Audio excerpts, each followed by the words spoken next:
El cerebro es brutal. Lo que tenemos aquí dentro de la cabeza es un órgano que es muy importante. Por ejemplo, consume un 20% de la energía del cuerpo, en cambio, solo pesa un 2%. Es decir, que es como si tuviéramos un pequeño coche que consume gasolina como si fuera un tanque. Esto ya nos indica un poco la importancia que tiene o la importancia que el cuerpo en general le da a este órgano, a este cerebro.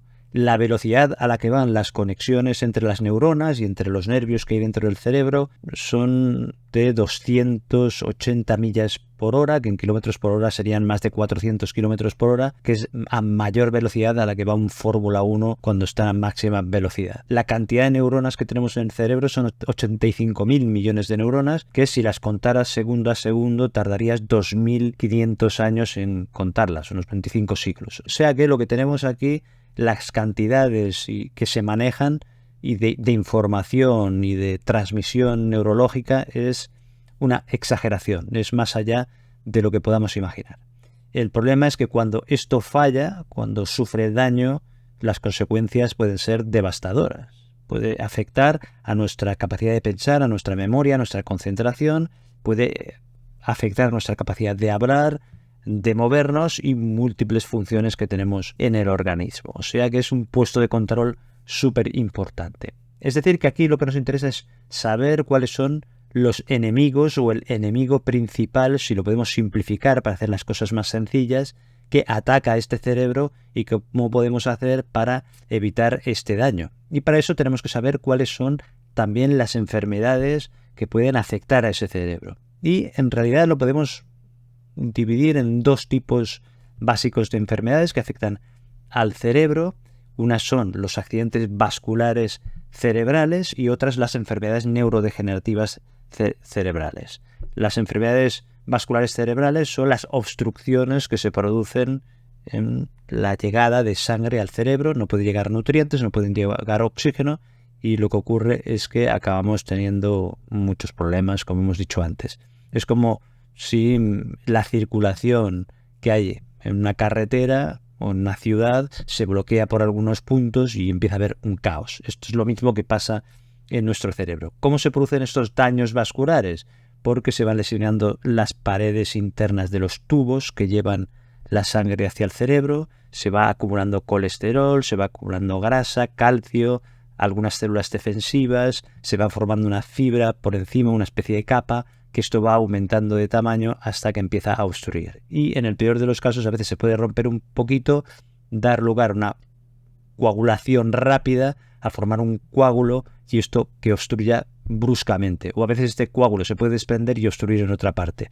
Si esto ocurre dentro de la circulación de nuestro cerebro, podemos tener un problema muy grave y ya la hemos liado. Y el otro grupo de enfermedades que podemos tener son enfermedades neurodegenerativas, que es como si en una gran ciudad, si las neuronas fueran los edificios y las conexiones entre ellas fueran las calles, es como si esto se fuera todo deteriorando poquito a poquito y entonces esto es lo que empezará a dar síntomas. Si esta ciudad, por ejemplo, los edificios empiezan a romperse, empiezan a fallar, empieza a haber problemas de comunicación también entre las diferentes partes de dentro del edificio e incluso en las calles empieza a haber acúmulos de porquería, de basuras o de objetos abandonados y empieza a haber problemas, no hay un sistema de mantenimiento, esto al final daría un gran problema dentro de la ciudad. Esto es lo que pasa de alguna manera en nuestro cerebro con estas enfermedades neurodegenerativas.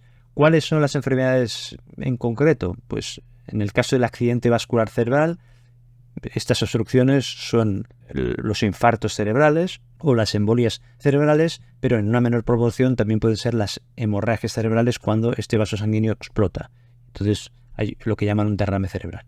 Y en el caso de las enfermedades neurodegenerativas, en las que lo que ocurre es que es la neurona propiamente dicha en la que se empieza a lesionar, a perder su función y afectar a las comunicaciones entre las neuronas, esto la más frecuente es la demencia, concretamente la de Alzheimer, que la frecuencia aumenta conforme avanza la edad, pero también tenemos otras enfermedades como la enfermedad de Parkinson, la esclerosis múltiple, la esclerosis lateral amiotrófica y otras que son menos frecuentes pero que también son muy importantes. ¿Y por qué se produce este daño en las neuronas en estas enfermedades neurodegenerativas? Hay varios motivos que tampoco se conocen del todo bien, pero uno es la acumulación de proteínas dañinas. Son proteínas que se pliegan mal y se van acumulando en la neurona y la van dañando. También por procesos de inflamación crónica, por reacciones exageradas del sistema inmunitario que ataca partes de las neuronas y éstas se van deteriorando a más velocidad. También por el estrés oxidativo, esto que hemos comentado antes de acúmulo de radicales libres, que son los productos del metabolismo y que van dañando las neuronas porque no se eliminan correctamente. Y también por procesos de muerte celular programada que no funciona bien, y este proceso de muerte programada de las células neuronales se produce más rápido de lo normal. Entonces aquí lo importante es saber qué enemigos tiene nuestro cerebro y, a ser posible, simplificarlo a un enemigo para que sea más fácil abordar el problema y para que podamos evitar la predisposición a tener estos dos grupos de enfermedades en nuestro cerebro. Ahora bien, que sean enemigos que podamos controlar en cierta medida, porque si hablamos de factores genéticos, que los hay, que nos predisponen, esto es una herencia que no podemos controlar. Y si hablamos de accidentes, que nos caiga una maceta en la cabeza y nos lesione el cerebro, pues esto tampoco lo podemos controlar. Podemos ir con más cuidado, pero también hay una serie de cosas que nos pueden pasar que están fuera de nuestro control. ¿Y cuál es este enemigo número uno del cerebro? Ese es un villano, un monstruo principal, que es el estilo de vida poco saludable, que puede ser un monstruo más pequeño o más grande según cómo vayas viviendo tu vida. Es posible que protestes y que digas que siempre estás igual, que tenemos que ser buenecitos. Pues te aguantas. Esto es lo que hay. No es un tema moral, ni es un tema ético, o como quieras llamarlo. Es simplemente exponer los hechos tal como son. Este estilo de vida, si es poco saludable, cuanto menos saludable sea, mayor es el monstruo y mayor es el daño y las dentelladas que va a hacer en nuestra salud, y en este caso en el cerebro concretamente, que es un órgano extremadamente importante. Pero esto lo podemos concretar en una serie de villanos que serían los que inciden directamente. Para ser más específico, ¿cuáles son? Muchos ya lo sabemos. En primer lugar, son los hábitos tóxicos, es decir, el tabaquismo, el alcoholismo o el consumo de drogas en general. El tabaquismo ya sabemos que predispone a que haya lesiones dentro de las arterias y que puede haber accidentes vasculares cerebrales, pero también sabemos que predispone a que haya trastornos inflamatorios en el organismo y problemas neurodegenerativos. Predispone a eso, aparte de diferentes tipos de cánceres. O sea, esto sería lo primero que tenemos que eliminar, porque es que como si alimentáramos este coche pequeño pero superpotente con elementos tóxicos en su gasolina que harán que funcione peor. Es que incluso aunque la gasolina fuera muy buena, si esta gasolina está contaminada con estos tóxicos, peor todavía. Pero en el caso del alcohol también es como si conduces este coche estando borracho. Al final vas a tener un problema, aparte de llevar una gasolina que está contaminada. Por supuesto, con cualquiera de las otras drogas o sustancias que actúan en el cerebro y que pueden provocar subidones y sensaciones agradables, pero es algo temporal, a corto plazo, y poco a poco van dañando el cerebro. O sea que este es un primer grupo de problemas o de villanos, que son los hábitos tóxicos, que estos, si los tienes, es lo primero que tendrás que eliminar porque es un monstruo potente.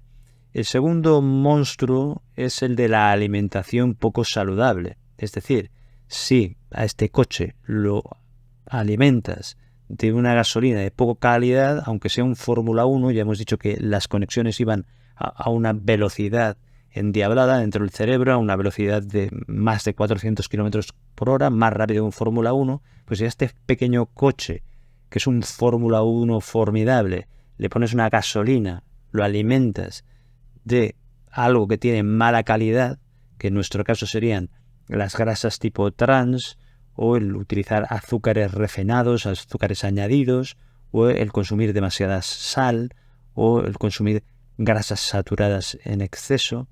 Todo esto combinado, y además con un poco consumo de verduras, frutas que llevan a antioxidantes, que bloquean lo que hemos dicho antes, que son los radicales libres y que tienen también efectos antiinflamatorios, o los cereales integrales, o sea, el grano entero. Si todo esto no lo consumimos, pues esto será un defecto que tendrá nuestra gasolina, nuestro alimento. O sea que la alimentación es otro aspecto que es muy importante, que por otra parte ya decimos muchas veces. Después tenemos la actividad física o el ejercicio físico en particular. Esto es muy beneficioso. De hecho, después de eliminar los hábitos tóxicos, si tu alimentación más o menos es normal, la falta de actividad física, el sedentarismo, sería uno de los principales monstruos, si no el primero. Es decir, este sedentarismo predispone a la obesidad, al sobrepeso, a que se desregule el azúcar en la sangre, a que se acumule el colesterol, los triglicéridos. Contribuye a muchas cosas malas, que parte de estas son procesos de obstrucción, pero también procesos inflamatorios que al final pueden afectar, según tu predisposición genética, hacia el problema vascular, de hemorragias o de obstrucciones cerebrales, o puede ir hacia el problema de trastornos neurodegenerativos. O sea que esto de la actividad física o del ejercicio físico sería como el aceite que hace que la maquinaria de nuestro coche tan potente que tenemos aquí en la cabecita funcione de forma adecuada. O sea, la actividad física.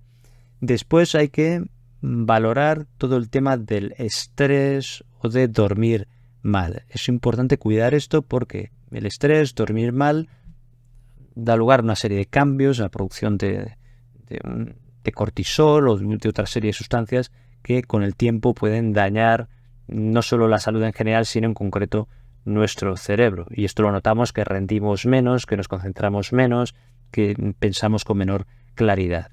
Esto hay que trabajarlo también, porque es como si conduces tu coche por una carretera que está lleno de baches o lleno de obstáculos y que no puedes conducir bien. Al final el coche acaba deteriorándose, acaba sufriendo también este coche tan potente que hemos dicho que es nuestro cerebro. Después también tenemos el tema del aislamiento.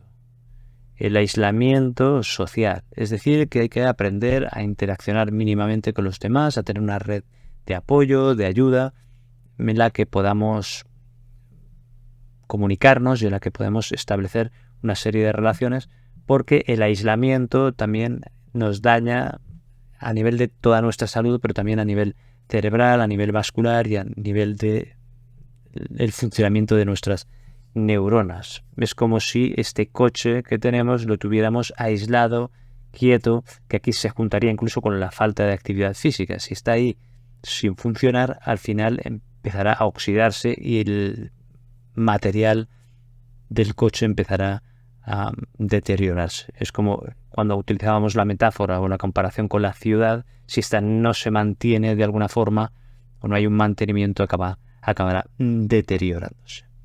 Es decir, que este es un aspecto también muy importante. ¿Y qué es lo que hay que hacer? Pues dímelo tú en los comentarios. En realidad es lo contrario a lo que acabamos de comentar, para que así este monstruo se vaya atrofiando, se vaya reduciendo hasta desaparecer.